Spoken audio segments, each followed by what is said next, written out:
بسم الله الرحمن الرحيم الحمد لله رب العالمين وصلى الله على سيدنا محمد النبي الأمين وعلى آله وصحبه والتابعين وبعد أيها الملأ الكريم السلام عليكم ورحمة الله وبركاته. Nous sommes toujours dans la continuité de notre sujet, le licite et l'illicite. Il faut bien comprendre que quand nous parlons de licite et d'illicite, il n'est aucunement question de concept. Le licite et l'illicite ne sont pas des concepts, ce sont des appellations que nous donnons à des choses que nous pouvons ou que nous ne pouvons pas faire, tout simplement.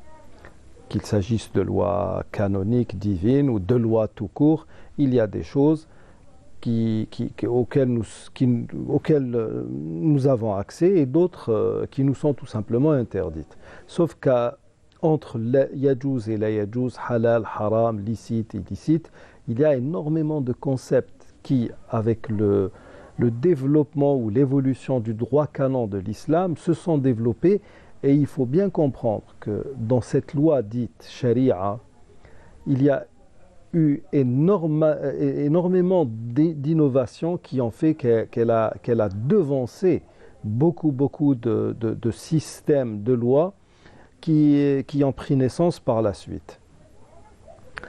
Nous avons déjà expliqué que cette notion du licite et d'illicite, le Coran ainsi que la tradition prophétique en font une chose qui n'est pas, on va dire, figée.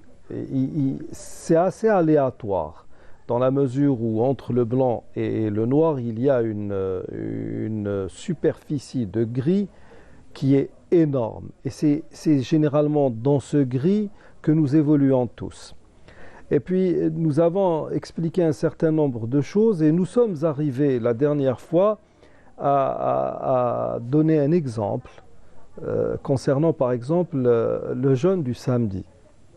Alors, est-ce que nous avons le droit de jeûner ou pas? Chaque année ou à chaque fois qu'une occasion où le jeûne est méritoire se présente un samedi, nous avons toute une sphère, toute une frange de la population ou du paysage musulman qui va faire polémique en disant que ceci est une bid'a, une innovation, etc.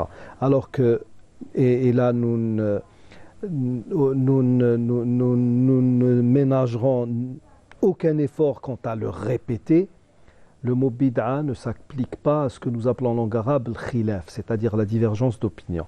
Le bid'a, l'innovation, n'intervient que dans le domaine du dogme. Donc nous avons cité les différents avis.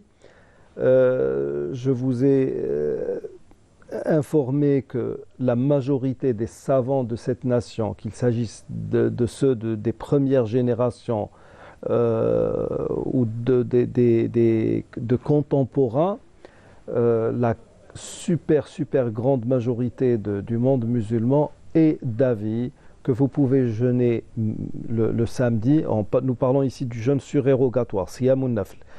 Si c'est un jour où le jeûne est souhaité, comme Arafa ou Ashura, ce que Ibn Baz rahmatullahi alayhi a appelé siyamus sabab, nous avons aussi expliqué, et c'est là l'avis de la majorité des savants, c'est-à-dire quand je dis majorité ici, je parle au moins de 99, peut-être 90, c'est-à-dire que même ceux qui sont d'un avis contraire, nous pouvons, entre guillemets, techniquement parlant, c'est-à-dire dans l'esprit d'un juriste, les mettre dans une case où ce que nous appelons le khilaf al-khayr mu'tabar, c'est-à-dire une divergence qui n'est pas du tout prépondérante, qu'on ne peut pas prendre en considération. Vous avez 100 personnes qui disent une chose et 2 personnes qui en face disent une autre. On ne peut pas proprement parler de divergence d'opinion, tout simplement. Et donc, à la fin, je vous ai donné, je voulais insister sur un point. Pourquoi des gens comme un grand savant, qu'on le veuille ou non, comme Cheikh Nasruddin al-Albani, étaient d'avis qu'il ne fallait pas du tout jeûner le samedi, quoi qu'il en coûte. Il a, au lieu d'agir par compilation des différents textes,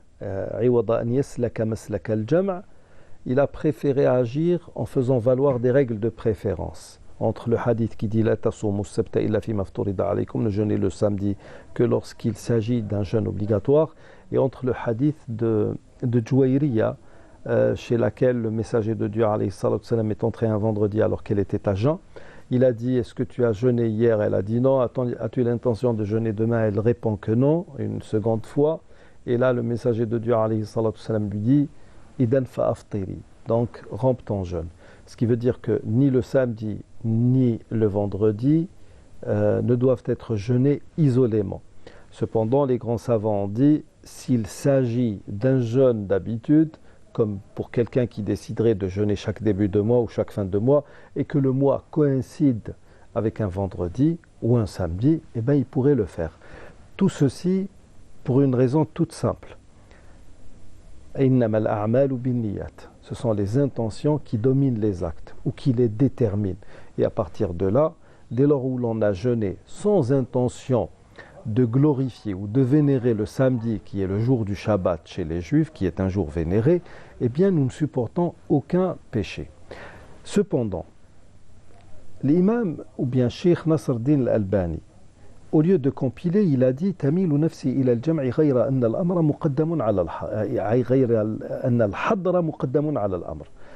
J'ai tendance à vouloir compiler les différentes sources, sauf que dans mon fort intérieur, je penche beaucoup plus pour la préférence. Pourquoi ? Parce que l'interdit supplante ou bien prime sur ce qui est autorisé. D'accord. Et dans ce cas, pour tous ceux qui ont suivi cet avis et qui en ont fait une référence, taxant ceux qui étaient d'avis contraire ou ceux qui étaient divergents avec eux de mubtadi'a, c'est-à-dire d'innovateurs, excusez du peu, eh bien, pourquoi vous ne faites pas valoir cette même règle dans les autres domaines du droit canon ?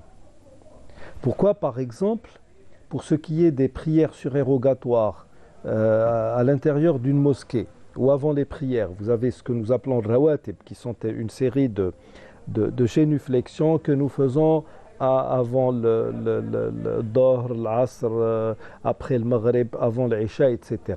Pourquoi par exemple, pendant les prières en groupe, nous remarquons il y a toujours un groupe de personnes qui restent à la porte de la mosquée en train de discuter, de blablater, excusez du terme, et juste avant Salat al-Maghrib, tout ce beau monde entre au moins 10 minutes avant l'adhan, va vers les premiers rangs, là où ils sont sûrs d'être remarqués par tous, et ils se mettent à faire deux génuflexions qui sont le salut même de la mosquée, que nous appelons Tahiyyat al-Masjid, devant tout le monde, juste pour montrer aux gens que oui, voilà, nous sommes des gens qui sommes conformes à la tradition prophétique, alors que vous ne l'êtes pas. Pourquoi je dis cela ? Nous avons un hadith du messager de Dieu, alayhi salatu wassalam, qui dit quiconque d'entre vous entre dans une mosquée, qu'il ne s'assied qu'après avoir fait deux génuflexions. On appelle cela Tahiyyat al-Masjid. Chez les Malikites, par exemple, après Salat al-Asr, il y a un moment où la prière est déconseillée, mais après cela, elle devient carrément interdite. Pourquoi ? Parce que nous avons un hadith d'Al-Bukhari et Muslim, d'après Abu Sa'id al-Khudri, radiyallahu anhu, qui dit la salata ba'da salat al-asr. Il n'y a pas de prière surérogatoire, nafila, après salat al-asr.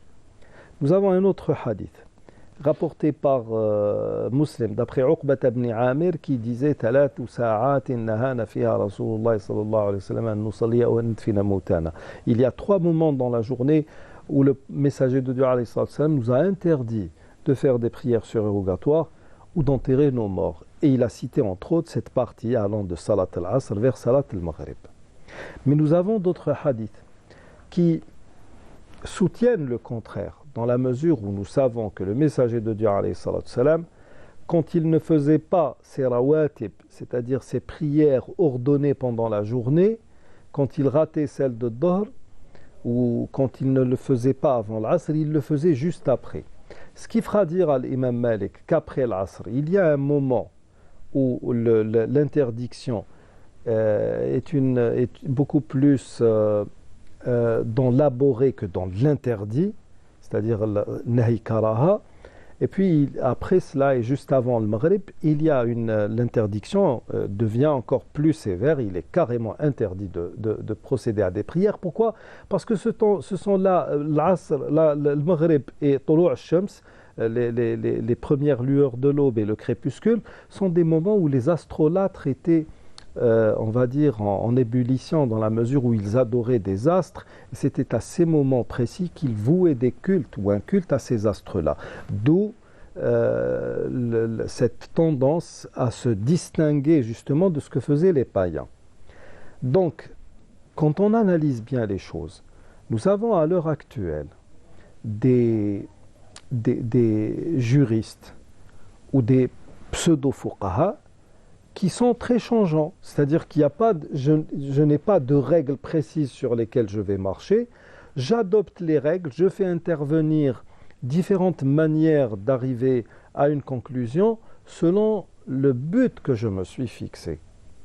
Et là, ce n'est plus le licite et l'illicite qui deviennent aléatoires, c'est celui qui est censé vous démontrer ou vous montrer où est le licite et l'illicite qui est aléatoire. Donc c'est le mufti, le jurisconsulte qui a un problème dans sa tête. Et c'est là que réside justement le problème de toute notre nation.